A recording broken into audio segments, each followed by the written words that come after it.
ಲಿಂಗಾಯ ನಮೋ ಶ್ರೀ ಗುರು ಬಸವ ಲಿಂಗಾಯ ನಮೋ ಲಿಂಗಾಯ ನಮ ಕೂಡಲ ಸಂಗಾಯ ನಮೋ ಶಿವನೇ ಬಸವ ಬಸವ ಶಿವನೇ ಶಿವನೇ ಬಸವ ಬಸವ ಶಿವನೇ ಶಿವನೇ ಬಸವ बसवा शिवने बोलो सीताराम राम बोलो राजा राम राम बोलो सीताराम राम बोलो राजा राम राम सांब सदा शिवा सांब सदा शिवा सांब सदा शिवा सांब सदा शिवा सांब सदा शिवा जय मंगल पार्वतीश्वर सिद्धेश्वर महाराज की वीरलिंगेश्वर महाराज की बालुंगेश्वर महाराज की सकल साधु संत महाराज की शिव सांब जय नमः पार्वती शिव हर हर महादेव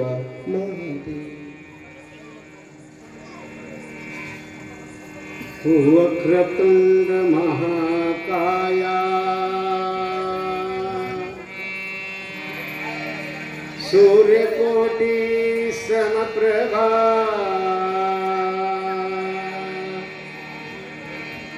निर्विघ्नं कुरु मे देव सर्वकार्येषु सर्वदा सर्वदा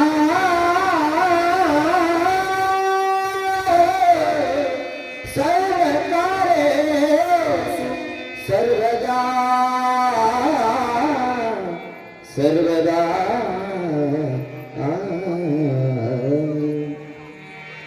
गुरु ब्रह्म गुरुर्विष्णु गुरुदेव महेश्वरा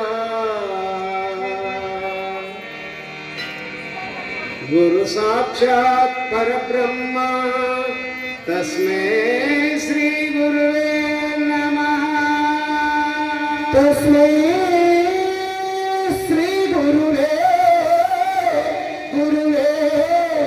नमः गुरुवे नमो नमो नमः नमः नमः ಉಳ್ಳವರು ಶಿವಾಲಯ ಮಾಡುವರಯ್ಯ ನಾನೇನು ಮಾಡಲಿ ಬಡವನಯ್ಯ ಎನ್ನ ಕಾಲೇ ಕಂಬ ಎನ್ನ ಶಿರವೇ ಹೊನ್ನ ಕಳಸವಯ್ಯ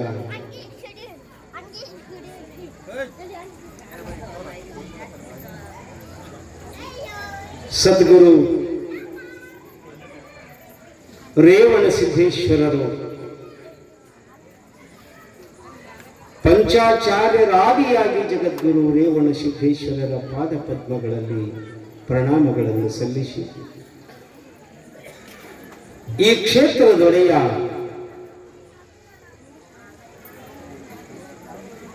ಬಾಲಧರ್ಮದೇವರ ಸುರಾವತಿಯ ಕಂದ ಸದ್ಗುರು ಬೀರಲಿಂಗೇಶ್ವರರ ಪಾದಪದ್ಮಗಳಲ್ಲಿ ಕೋಟಿ ಪ್ರಣಾಮಗಳನ್ನು ಸಲ್ಲಿಸಿ ಈ ಕ್ಷೇತ್ರದಲ್ಲಿ ಅರಿತು ಅರಿಯದೆಯೂ ಭಕ್ತರು ಉದ್ಧಾರಗೈಯುತ್ತಿರುವಂತಹ ಶ್ರೀಶೈಲ ಮಲ್ಲಿಕಾರ್ಜುನ ಭ್ರಮರಾಂಬಿಕಾದೇವಿ ಮರುಳಾರಾಧ್ಯರು ಸಿದ್ಧಾರೂಢ ಅಪ್ಪಾಜಿಯವರ ಹರ ಗುರು ಚರಮೂರ್ತಿಗಳಾದಿಯಾಗಿ ಜ್ಞಾನವೃದ್ಧರ ವಯೋವೃದ್ಧರ ಇವತ್ತಿನ 11ನೇ ದಿವಸದ ಪುರಾಣದ ಕಾರ್ಯಕ್ರಮಕ್ಕೆ ದಿವ್ಯ ಸಾನ್ನಿಧ್ಯವನ್ನು ವಹಿಸಿಕೊಂಡಿರುವಂತಹ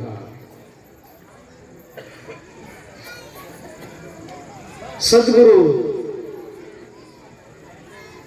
ಪೂಜ್ಯರು ಆತ್ಮಾನಂದ ಆಶ್ರಮದ ರೂವಾರಿಗಳಾದ ಪೂಜ್ಯರ ಪಾದಗಳಲ್ಲಿ ಪ್ರಣಾಮಗಳನ್ನು ಸಲ್ಲಿಸಿ ಸಿದ್ಧಾರೂಢ ಮಠದ ಮಾತೋಶ್ರೀಯರ ಪಾದಗಳಲ್ಲಿ ಪ್ರಣಾಮಗಳನ್ನು ಸಲ್ಲಿಸಿ ಇವತ್ತಿನ ಪುರಾಣ ಕಾರ್ಯಕ್ರಮಕ್ಕೆ ಸಂಗೀತ ಸಾಥನ್ನು ನೀಡುತ್ತಿರುವಂತಹ ಕಲ್ಯಾಣ ಕುಮಾರ್ ಗವಾಯಿಗಳವರ, ತಬಲಾ ಸಾಥನ್ನು ನೀಡುತ್ತಿರುವಂತಹ ರವಿ ವಿಭೂತಿಯವರ, ಬಸವಣ್ಣನಾಗಿ ಪೌಡಿಸಿದಂತಹ ಸಿದ್ದಪ್ಪಮೂರ್ತಿ ಅವರ, ಸದ್ಗುರುವಿನ ಮಂಡಿಯ ಮೇಲೆ ಬ್ರಾಹ್ಮಿ ಮುಹೂರ್ತದಲ್ಲಿ ಎದ್ದು ಸದ್ಗುರುವಿನ ಮಂಡಿಯ ಮೇಲೆ ಹೂವನ್ನು ಹಾಕುತ್ತಿರುವಂತಹ ಪಟ್ಟದ ಪೂಜಾರಿಯವರ, ಜನಪ್ರತಿನಿಧಿಗಳ, ಇವತ್ತಿನ ಕಾರ್ಯಕ್ರಮಕ್ಕೆ ಎಲ್ಲ ಅತಿಥಿ ಮಹೋದಯರುಗಳು ಅವರಿವರೆಲ್ಲರೇ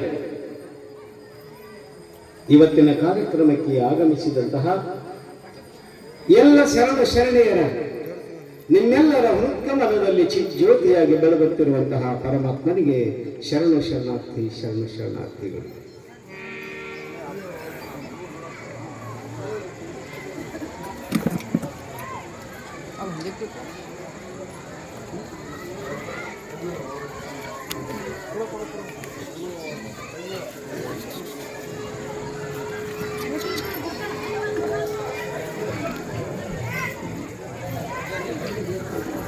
ಪುಲಿಗಳಿರ್ತ ಕಾಂತಾರ ದೋಳೀರೇಶ ನಬ್ಬರದಿ ಬರುವುದನ್ನು ಕಂಡು ರಕ್ಕಸರೆಮಗೆ ಹಬ್ಬವಾಟೆಂದಾರ್ಪಟಿಸುತ್ತ ಸಬ್ಬಿಡುತ್ತ ಖಳ ನಿಪ್ಪಣವ ಕಟ್ಟಿಕೊಂಡು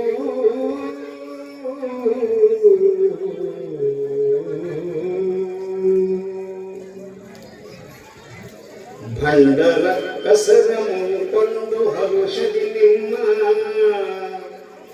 ಕಂಡ ಮಂತ್ರ ಕೂಡಿ ಬಂದು ಬಾಯ್ದರೆಯುತ್ತಲೀ ಕಂಡನೋರ್ವನಿಂದನ್ನ ಖಂಡಮಂ ಕತ್ತರಿಸಿ ತೊಂಡೆಗರುಳನ್ನು ತೆಗೆದು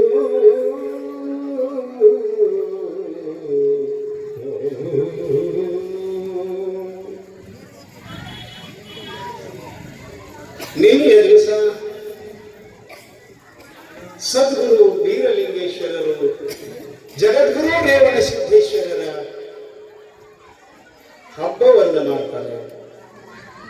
ಆ ಹಬ್ಬಕ್ಕೆ ಅಕ್ಕ ಮಾಯಮ್ಮ ನೇತೃತ್ವವನ್ನು ವಹಿಸಿಕೊಳ್ತಾಳೆ. ಹಬ್ಬ ಬಹಳ ನಿರಾತಕವಾಗಿ ಜರುಗಿ ಹೋಗ್ತದೆ.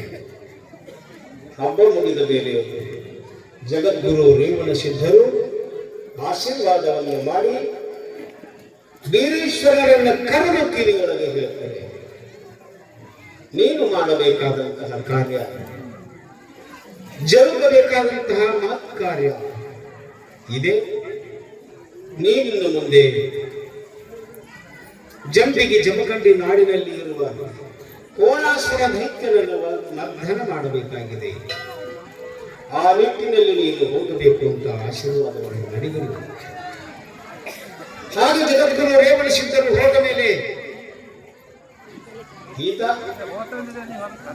ಅಕ್ಕವ್ವ ಮಾಯವ್ವ ಬೀರೇಶ್ವರ ಗೋದಾವರಿ ನದಿಯ ದಂಡೆಗೆ ಹೋಗಿ ಗೋದಾವರಿ ನದಿ ದಂಡೆಯ ಮೇಲೆ ಕೇಸರಾಯ ಹೊಸ ಅವನ ರೋಗವನ್ನು ನಿವಾರಣೆ ಮಾಡಿ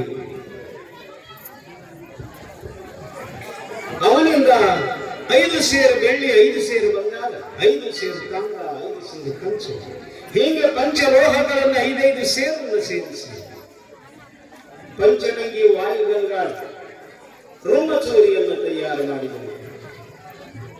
ಆಗ ಸದ್ಗುರು ವೀರಲಿಂಗೇಶ್ವರ ಅಕ್ಕ ಮಾಯಮ್ಮನನ್ನು ಕರ್ಕೊಂಡು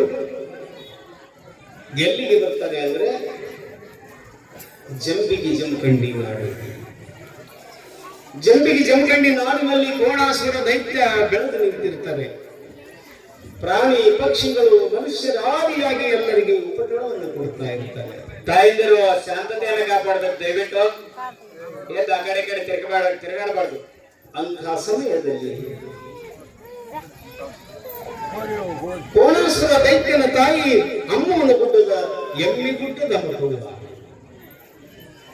ಎಮ್ಮಿಗುಡ್ಡದ ಅಮಕವ್ವ ಆಕೆಗೆ ಕನಸು ಬೀಳುತ್ತದೆ. ತಾಯಿ ಈ ಕೋಣಾಸುರ ರಕ್ಕಸನ ತಾಯಿ ಏನು ಕನಸು ಬೀಳುತ್ತದೆ ಅಂದ್ರೆ, ಮದುವೆಯ ಕಾರ್ಯ ನಡೀತಾ ಇರುತ್ತದೆ. ಅದರಲ್ಲಿ ತನ್ನ ಮಗ ಕೋಣಾಸುರ ದೈತ್ಯನನ್ನು ಮದುವೆ ನಡೀತಾ ಇರ್ತದೆ. ಆ ಮದುವೆಗೆ ವೀರ ಕಂಕಣವನ್ನು ಕಟ್ಟಿದಂಥವ್ರು ಯಾರು ಅಂದ್ರೆ ಮೊಘಲಾಯ ನಾಡಿನ ಪಠಾಣ ಬಂದು ಇವನಿಗೆ ಕಂಕಣ ಕಟ್ಟಿದಂತಾಗುತ್ತದೆ. ಆಡಬೆಂಚರುಳಿಗೆ ಎದ್ದು ಎಮ್ಮಿಗುಡ್ಡದ ಅಮಕವ್ವ ಯೋಚನೆ ಮಾಡ್ತಾಳೆ, ನನ್ನ ಮಗನಿಗೆ ವಿಪತ್ತು ಬರ್ತದೆ. ಯಾವನೋ ಒಬ್ಬ ಮೊಘಲಾಯ ನಾಡಿನ ಪಠಾಣ ಬಂದು ನನ್ನ ಮಗನನ್ನು ಮರ್ದನ ಮಾಡ್ತಾನೆ, ಕೊಲೆ ಮಾಡ್ತಾನೆ ಅನ್ನೋದು ಅವಳಿಗೆ ಗೊತ್ತಾಗ್ತದೆ. ಆಗಿಂದಾಗಲೇ ಎಮ್ಮಿಗುಡ್ಡದ ಅಮಕವ್ವ ಬಂದು ಕೋಣಾಸುರ ದೈತ್ಯನಿಗೆ ಹೇಳ್ತಾಳೆ, ಮಗನೇ ನನಗೇಕೋ ಇವತ್ತು ದುಸ್ವಪ್ನ ಬಿದ್ದಿದೆ. ಆ ದುಸ್ವಪ್ನದಲ್ಲಿ ನನಗೆ ಕಾಣಬಾರದನ್ನು ಕಂಡಿದ್ದೀನಿ. ನಿನ್ನ ಮದುವೆ ಆಗಬೇಕಾಗಿತ್ತು. ನಿನಗೆ ಕಂಕಣವನ್ನು ಮೊಘಲಾಯ ನಾಡಿನ ಪಠಾಣನೊಬ್ಬ ಬಂದಿದ್ದ, ಜಡಿ ಬಿಟ್ಟಿದ್ದ, ಬಂಗಾರ ಚೀಲ ಹಾಕಿದ್ದ, ಕೈಯೊಳಗೆ ಒಂದು ರೋಮ ಚೂರಿಯನ್ನು ಹಿಡಿದಿದ್ದ. ಅವ ಸಾಮಾನ್ಯವಾದಂತಹ ಮನುಷ್ಯ ಅಲ್ಲ, ಅವೊಬ್ಬ ಮಹಾಪುರುಷ ಇದ್ದಾನೆ. ಅವನು ಬಂದರೆ ನಿನ್ನ ಸರ್ವ ನಾಶವಾಗ್ತದೆ, ನೀನು ಇಲ್ಲಿಂದ ಹೊರಟು ಹೋಗು, ಇಲ್ಲಿಂದ ಹೊರಟು ಹೋಗು. ಮಗನಿಗೆ ಹೇಳ್ತಾಳೆ. ಆಗ ದೈತ್ಯ ಹೇಳ್ತಾನೆ ಕೋಣಾಸುರ, ಯವ್ವ ನನ್ನನ್ನು ಸಂಹರಿಸುವಂತಹ ವ್ಯಕ್ತಿ ಈ ಭೂಲೋಕದಲ್ಲಿ ಯಾವನು ಇಲ್ಲ.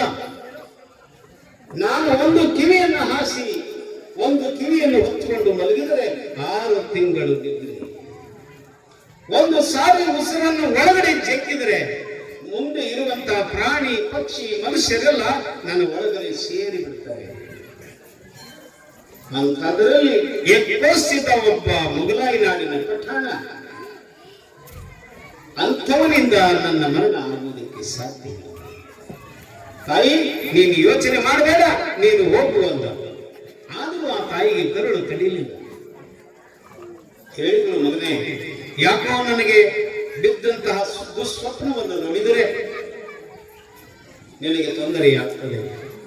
ನೀನು ಇಲ್ಲಿಂದ ಎಲ್ಲಿಗಾದರೂ ಹೋಗು, ಈ ಕೃಷ್ಣಾ ನದಿ ದಂಡಿಯನ್ನು ಬಿಟ್ಟು ಎಲ್ಲಿಗಾದರೂ ಹೋಗು. ಆಗ ಆ ತಾಯಿಗೆ ಬೈದು, ನಿನಗೆ ವಯಸ್ಸಾಗಿದೆ, ಅರುಮರು ಇಳಿದಿದೆ, ನಿನಗೆ ಏನು ಮಾತಾಡಬೇಕನ್ನೋದು ಪ್ರಜ್ಞೆ ಇಲ್ಲ, ಮುಗಿಗೂಡಿ ನೀನು ಹೋಗು ಅಂತ ತಾಯಿಯನ್ನು ನಿಂದಿಸಿದ.